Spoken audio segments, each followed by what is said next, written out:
E nderuar kryetare Haxhiu, të nderuar deputet, qytetar të dashur të Republikës Kosovës. Sot të nderuar deputet sjell para jush për shqyrtim një projekt ligj me një peshë të veçantë për shtetin ton, për sundimin e ligjit, për rrugën ton drejt BE-s, si dhe për besimin e qytetarëve në drejtësi. Projekt ligjin për byron shtetërore për verifikimin dhe konfiskimin e pasurisë së pajustifikueshme. Ky projekt ligj nuk është i zakonshëm. Është një projekt ligj që thot qartë se funksioni publik nuk mund të jetë mburoj për pasurim të pajustifikueshëm.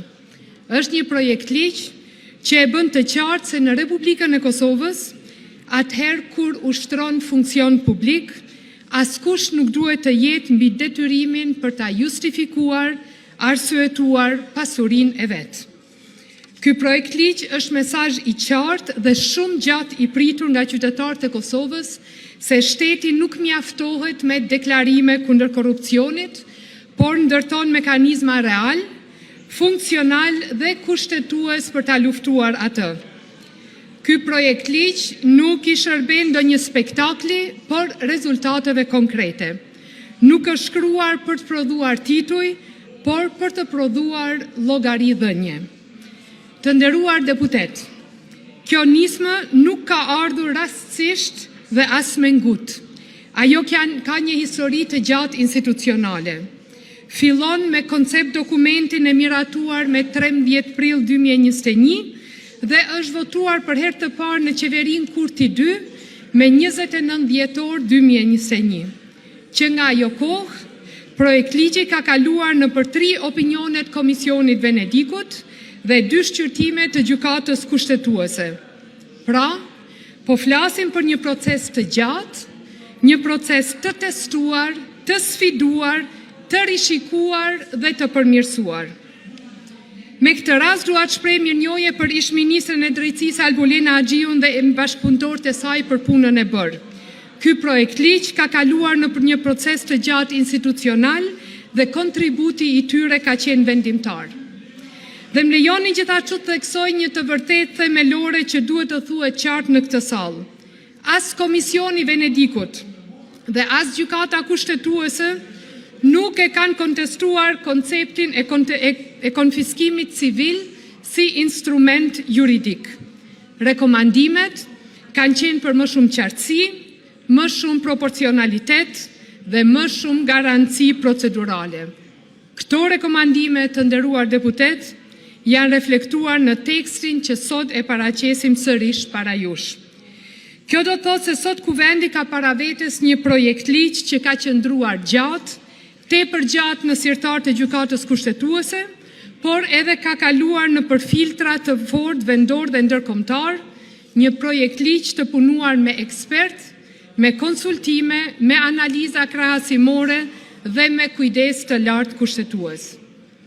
E rëndësishme është gjithashtu që debati publik të mbështetet në fakte dhe jo në keq interpretime. Byroja nuk konfiskon, byroja nuk gjykon, byroja nuk i zëvendëson gjykatat.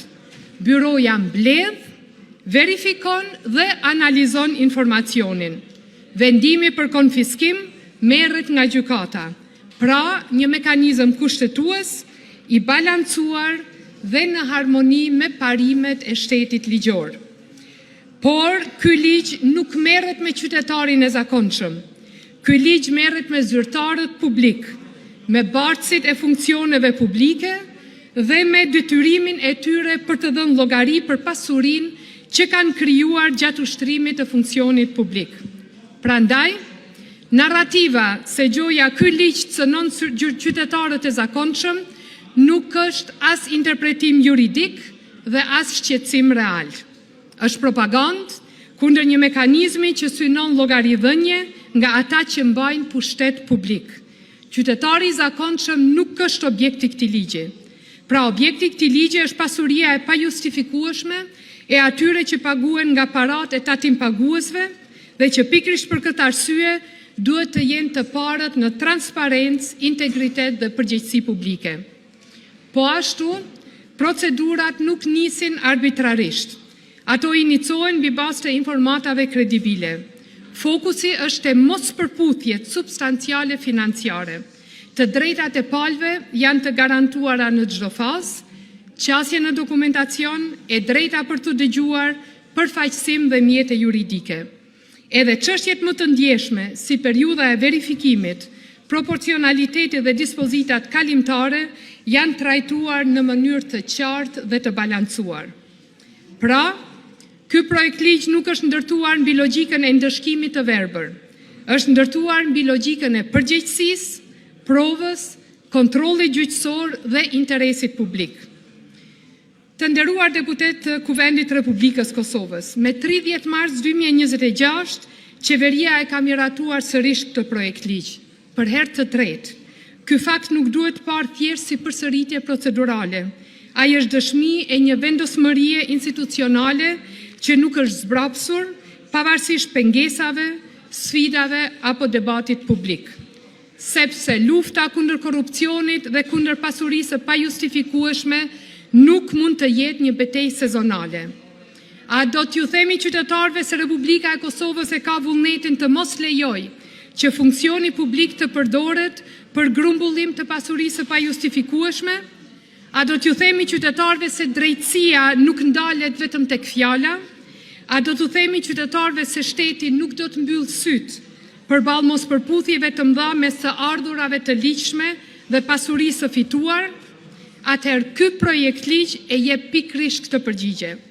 Ai vendos një standard të qartë që pasuria e pa justifikueshme nuk mund të normalizohet.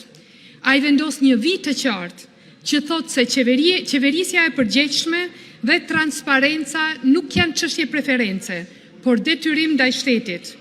Ai vendos gjithashtu një parim të qartë që thotë se çdo zyrtar publik duhet jetë i gatshëm jo vetëm të ushtrojë funksion, por edhe të jap llogari.